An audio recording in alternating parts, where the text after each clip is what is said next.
Yeah, kálẹ̀ o, akí gbogbo ẹ̀yin èèyàn wa náà lẹ́ẹ̀kan sí i. Ohun tá a ṣe ń tà, òun náà la ṣe tún polówó o. Àwọn tí Ọlọ́run dẹ̀ ti kádàrá wípé ohun tá à ń tà, tá à ń polówó, tí wọ́n rí, tí wọ́n ọ̀dà, wọ́n ti ń dúpẹ́. Ẹ̀yin tí ẹ̀dẹ̀ ṣe yẹ tún máa padà wá come across ohun tá à ń tà yìí, tí ẹ̀dẹ̀ ní ìgbàgbọ́ nínú ẹ̀, tẹ́ bá ọ̀dà ẹ̀, mo gbọ́ Ọlọ́run gbọ́ wípé ẹ máa tí àti tara wa yin Elédùmarè, nítorí pé gbogbo ọgbọ́n, gbogbo ìmọ̀ àti òye pátá tí a padà kó jọ láti fi máa ṣe àwọn iṣẹ́ yìí, láti ọ̀dọ̀ Elédùmarè ló ti wá. Kò sí nǹkan kan tí èṣù dá gẹ́gẹ́ bí àwọn tí wọ́n ti tàn wá ní ìgbà kan rí, tí wọ́n ti tàn wá ní ìgbà kan rí, tọ́ ní èṣù ló dá ewé, èṣù ló dá egbò.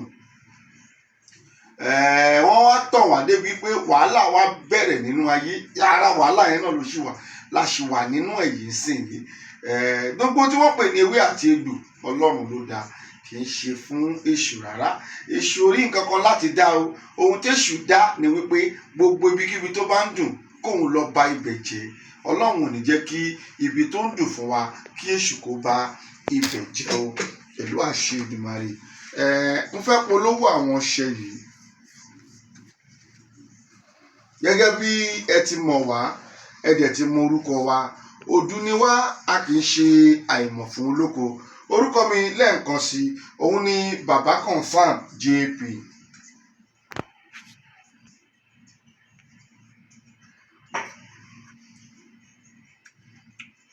Kí wọ́n ṣe ti ìgbéraga, ohun tí Olúwa ní káwa jẹ́, ohun làwa ń jẹ́. A dẹ̀ ń sọ fún gbogbo àgbáyé bẹ́ẹ̀. Àwọn tó dẹ̀ ń bá wa pàdé wọ́n ń confirm ẹ̀. Fún gbogbo ìwọ tí ò ń wò mí, tó ń fojú ayọ̀ wò mí, àwọn tó ń tajà, òun ni iṣẹ́ yìí wà fún. Ọṣẹ ìtajà ni.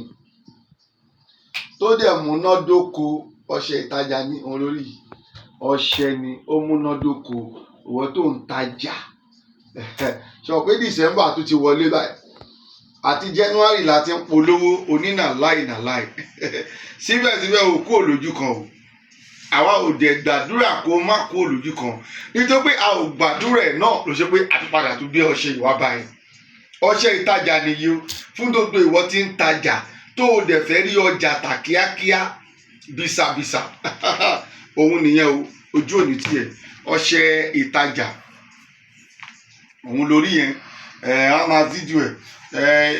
Òun fẹ́ ìbùkún Ọlọ́run. Ọṣẹ ìbùkún ni. Alọ́ṣẹ ìbùkún tó dájú. Tó dájú wá ló bá ń gbọ́ kí nǹkan dájú. Àwọn èèyàn dẹ̀ sọ testimony nípa ẹ̀. A ní ọṣẹ ìbùkún.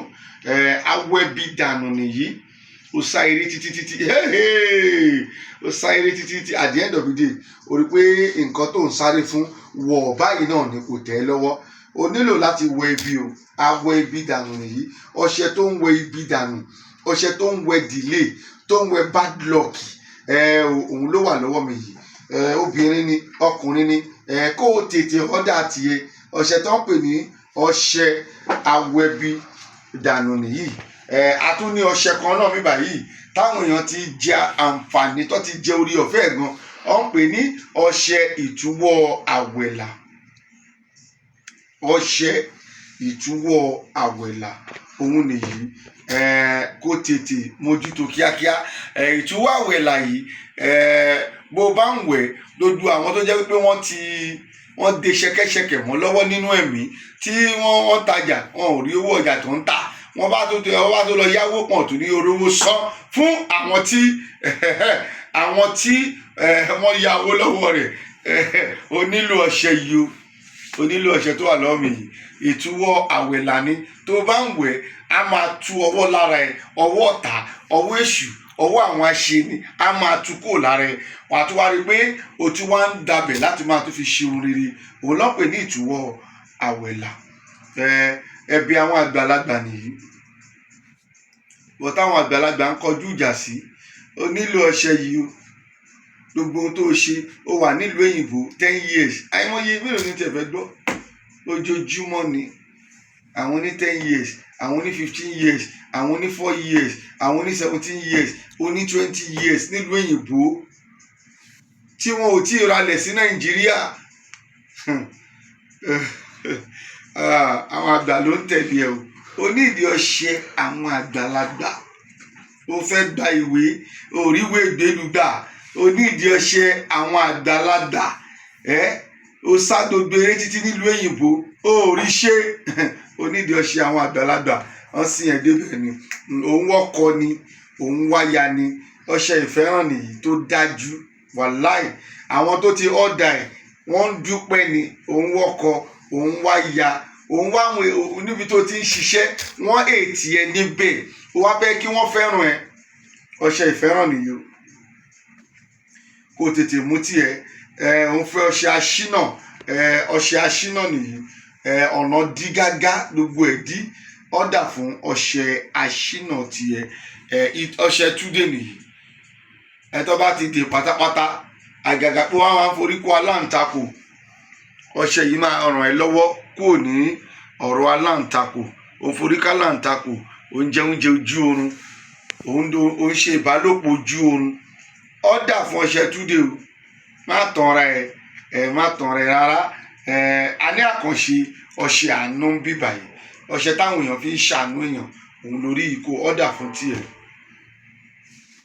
òun fẹ́ àánú Ọlọ́run ó fẹ́ kí Ọlọ́run kó taari èèyàn tó máa ṣàánú sí ẹ kó ọ̀dà ọṣẹ àánú òun ló wà bíbà yìí àwúre ọlà nìyí o àwúre bìsàbìsà òun ló wà bíbà yìí àwúre bìsàbìsà everybody òun ló ń ṣiṣẹ́ fún àwúre bìsàbìsà tó máa fi owó kó jọ àwúre bìsàbìsà àwúre ọlà ọṣẹ àwúre ọlà nìyí kó ọ̀dà tiẹ̀ ọṣẹ ìṣẹ́gun o láwọn àlá kan o rí pé kò dáa àbí òun rí nǹkan kan sí ara ẹ pé kò wá òkè ìwọ lọ bu ọṣẹ kó lọ wẹ̀ ó máa káńsù ẹ̀ dànù lẹ́sẹ̀kẹsẹ̀ ní ọṣẹ ìṣẹ́gun nìyí oríṣiríṣi ọṣẹ òun lọ́lọ́run ti fún wa lórí ọ̀fẹ́ láti lè ṣe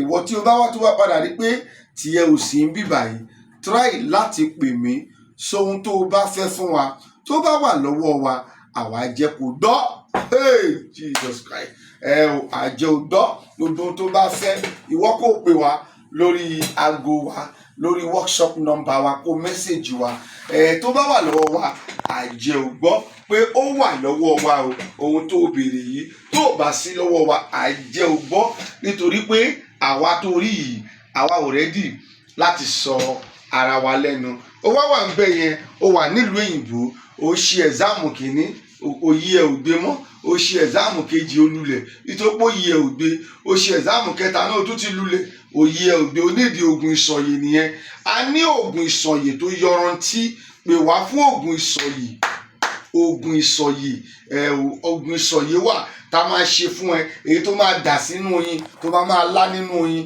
ìwọ tó bá dẹ̀ láìkí gbẹ́rẹ́ èyí tó máa sín sórí oògùn ìsọ̀yè wà tó o lè lò tó bá dẹ̀ ti lò tán wàá padà rí wípé Olúwa òun ni Ọlọ́run ọmọ ní ò lè sìn gbẹ́rẹ́ ó mọ̀ wípé gbẹ́rẹ́ òun ni àwa ń sìn tá à ń pè ní traditional ṣùgbọ́n ó lè gba injection àti gbẹ́rẹ́ ìkọ̀kan náà làwọn méjèèjì ó ti purọ́ fún ẹ nítorí ẹ̀ ló ṣe ṣì wà nínú ogun látọdún yìí mo bẹ̀ ọ́ ni o ohunkóhun tó bá ń ṣe ẹ́ ìwọ pé bàbá confam tó bá wà lọ́wọ́ wa àjẹ́ ògbọ́ tó bá sì sí lọ́wọ́ wa àjẹ́ ògbọ́ àwọn ọṣẹ yìí wọ́n wà fún ìlò tiẹ̀ gbogbo ọṣẹ tó rí yìí ìlú ẹ ló wà fún tó bá nídìí ẹ̀ àwọn afẹ́jẹ́ kó ọ̀dà kíákíá fún wọn kó o pè wá níbi ohun tó bá ti ń dọ̀ wá lórí nọ́mbà yìí through workshop kó mẹ́sẹ̀gì wa 08022040950 08022040950 once again 08022040950 kó mẹ́sẹ̀gì wa láti ọ̀dà ohun tó fẹ́ gangan tó fẹ́ kó mẹ́sẹ̀gì wa láti ọ̀dà ẹ̀ tó bá ti ọ̀dà ẹ̀ through DHL ó máa dọ́dọ̀ ẹ̀ DHL òun làwa ń lò. Gbogbo tó bá wùn kó bá fẹ́ pátá nínú gbogbo ohun tó wùn kó lè máa ṣe ìwọ pè wá. Gbogbo tó bá wùn tó bá fẹ́ tá a bá ti rí àbí pé a gbàdúrà sí a lè sọ pé nǹkan báyìí ni kó rà tó dẹ̀ máa ṣiṣẹ́ fún ẹ.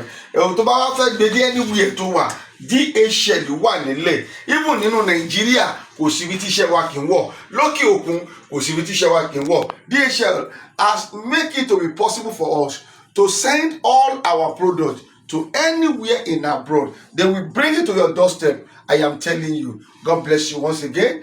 Once again, orúkọ mi ni Baba Confirm JP. Ẹ patronize wa. Àwọn tó patronize wa lánàá, wọ́n dúpẹ́ lónìí o. God bless you. Have a nice day. Thank you.